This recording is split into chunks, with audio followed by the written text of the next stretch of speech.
The main thing that I took away from the NATO summit was that nothing much has changed. Most of what NATO was doing today was to try and re-emphasize its own relationships with itself and amongst its countries to make sure that they are going to back Ukraine to the best of their abilities and to make sure that they have a more funding into their own military. So basically what they have done, they have just reaffirmed and re-strengthened their position as an organization. And the Italian Prime Minister Giorgia Meloni warned NATO leaders not to lose sight of Russia and China's expansion in Africa. What do you make of his statement?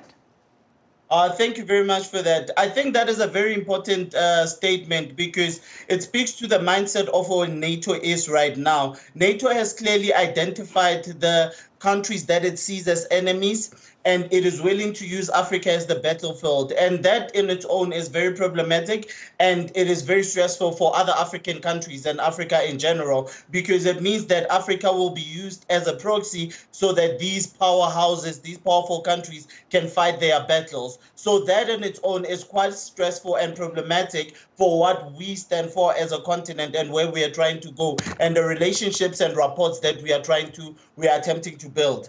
So, Paseka, in your opinion, how can NATO's engagement in Africa evolve to address both immediate security concerns and long-term stability and development goals?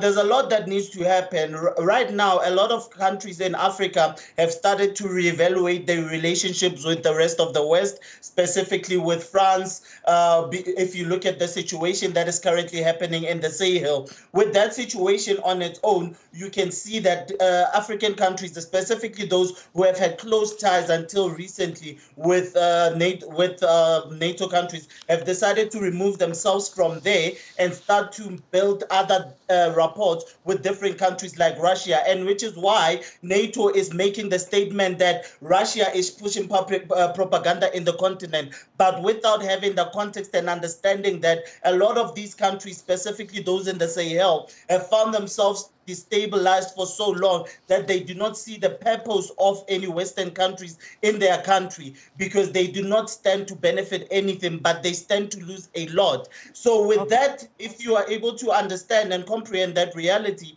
then it becomes a different context altogether.